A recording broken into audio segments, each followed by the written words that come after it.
comme l'objectif de production alimentaire. Quant à la sécurité alimentaire, elle est définie par la disponibilité, l'accessibilité, la qualité et la quantité de produits alimentaires. Donc, on doit pouvoir en tout temps imposer par décret les modes de consommation. Ce sont les consommateurs qui choisissent et donc les producteurs doivent s'adapter. Le docteur Seck a rappelé aussi que le commerce international des céréales ne représente que 17% de la production, contrairement à ce qu'on pourrait penser. Donc, c'est relativement résiduel. Sur le rôle que peut jouer la presse, il pense qu'il faut privilégier les bonnes solutions. C'est-à-dire, a-t-il dit, il faut éviter que les journalistes parlent de sujets qu'ils ne maîtrisent pas, parce qu'on risque de courir très vite à la catastrophe.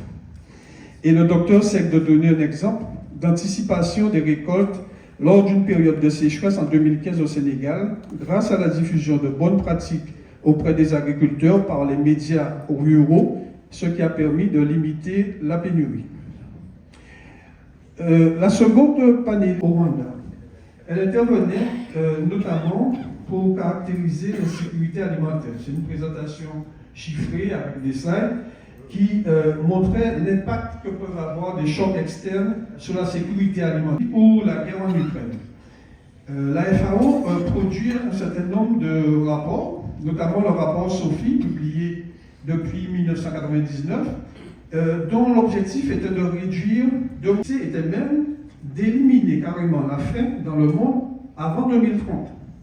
Manifestement, cet objectif ne sera pas atteint à cause des chocs externes. L'autre indicateur publié par la une échelle qui va de 1 à 5 et qui mesure la gravité de l'insécurité alimentaire. Aujourd'hui, plus de 600 millions de personnes souffrent de sous-alimentation chronique, d'insécurité alimentaire supérieure à 3, donc sur l'échelle IPC qui va, comme je vous l'ai dit, de 1 à 5. Et tous les graphiques qu'elle nous a présentés démontrent clairement qu'à partir de 2020, il y a une inflexion. C'est-à-dire qu'on avait une baisse de l'insécurité, comme à ce qu'on pourrait penser de prime abord. Durant les conflits, ce n'est pas nécessairement la baisse de la production qui crée l'insécurité, mais bel et bien l'accessibilité aux denrées alimentaires. Et cela est surtout vrai dans ce qui aggrave encore l'insécurité. Il faut donc aider tout de suite les populations qui sont déplacées à se remettre en production. Car il est plus facile de consommer ce qui est produit à proximité. L'indicateur présenté par Mme So, c'est que malgré le fait que les prix mondiaux des céréales ont diminué en 2022, les prix intérieurs demeurent toujours élevés à cause notamment des nouvelles pratiques et l'accessibilité.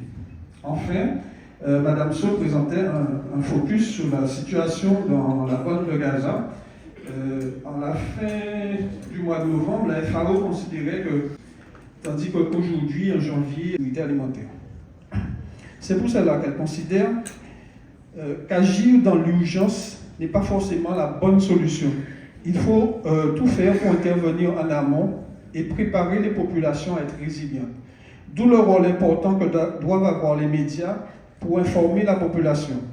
La FAO fournit en ce sens des éléments de travail, des analyses chiffrées aux médias, mais elle reconnaît qu'on peut mieux faire, notamment en matière de formation et de sensibilisation à ces questions. De OCP Afrique. OCP, je le rappelle, étant le leader mondial des engrais. Selon M. Jamali, l'OCP est très conscient du rôle qu'il a joué dans l'adaptation dans l'agriculture. Il n'y a pas de développement durable qui est le seul pourvoyeur d'emploi.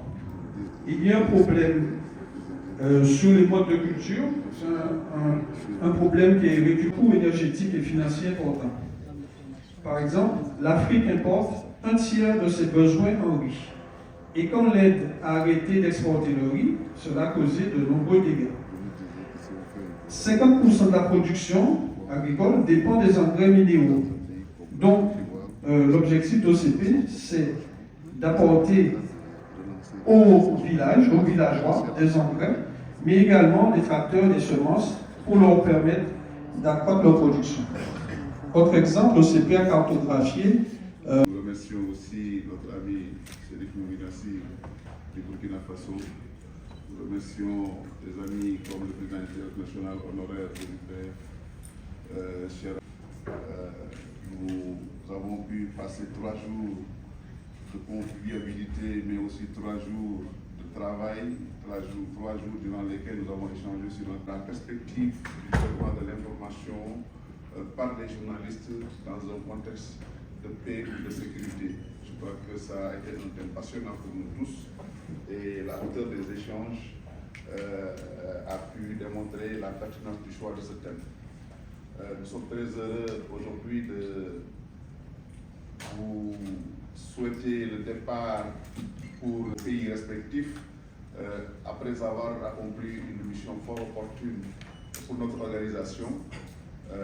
Et vous partez le cœur léger, vous partez rassuré, d'autant que notre organisation, qui a peut-être traversé quelques difficultés ou un contexte difficile du fait de contraintes externes, notamment les nous partons de nouveaux billets, nous partons avec la conscience que cette organisation aura encore de beaux jours devant elle. En tout cas, je ne saurais vous remercier pour avoir pensé nous faire rappeler à la présence de votre événement, mais aussi c'est une reconnaissance que je dois encore une fois vous exprimer, surtout que le comité international a décidé hier encore à sa session d'assemblée générale de prendre une décision avec un engagement sans équivoque. Je tiens sincèrement à vous en remercier.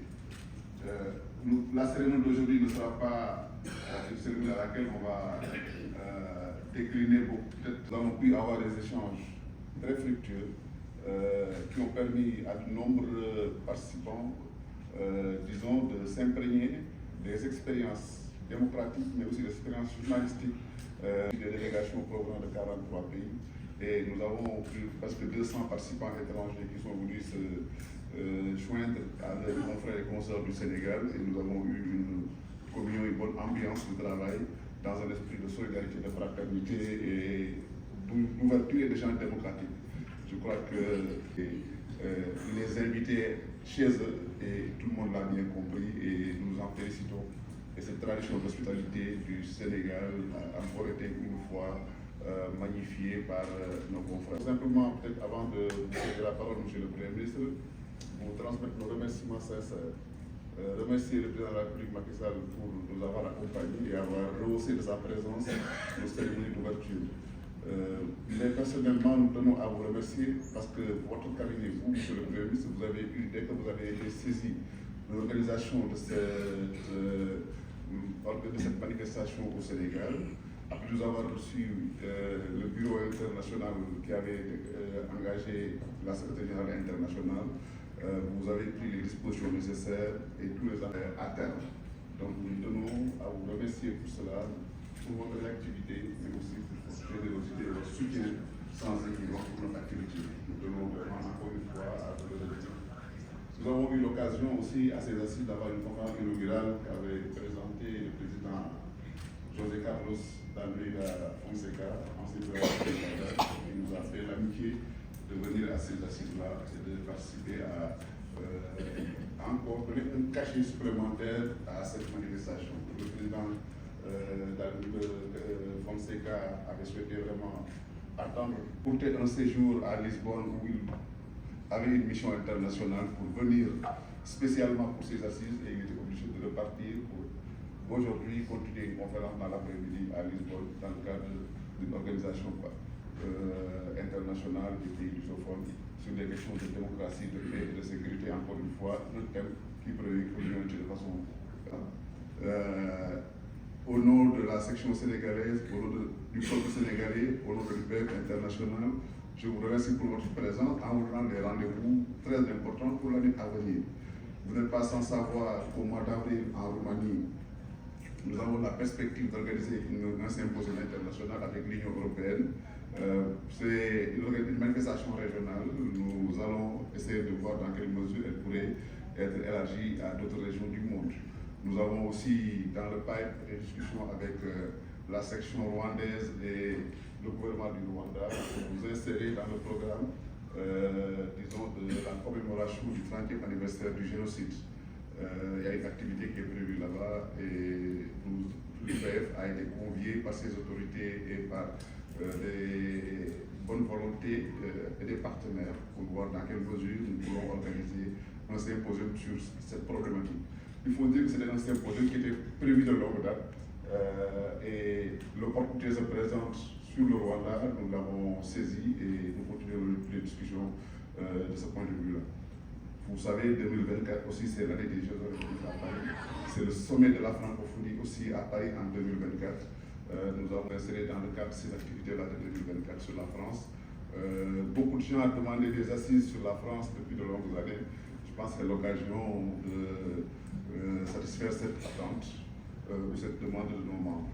Donc encore une fois, merci pour votre présence et aussi merci pour le dynamisme, le regain connu par l'UPF parce que ces dernières semaines ou ces derniers mois, le secrétaire international a enregistré un nombre de demandes d'adhésion, de nouvelles adhésions qu'on n'a jamais connues par le passé et tout cela dénote quand même d'un intérêt particulier ou d'un intérêt croissant que les journalistes du monde ont ou nourrissent pour notre organisation. Donc, Monsieur le Premier ministre, encore une fois, je tiens à vous remercier et je vous laisse la parole.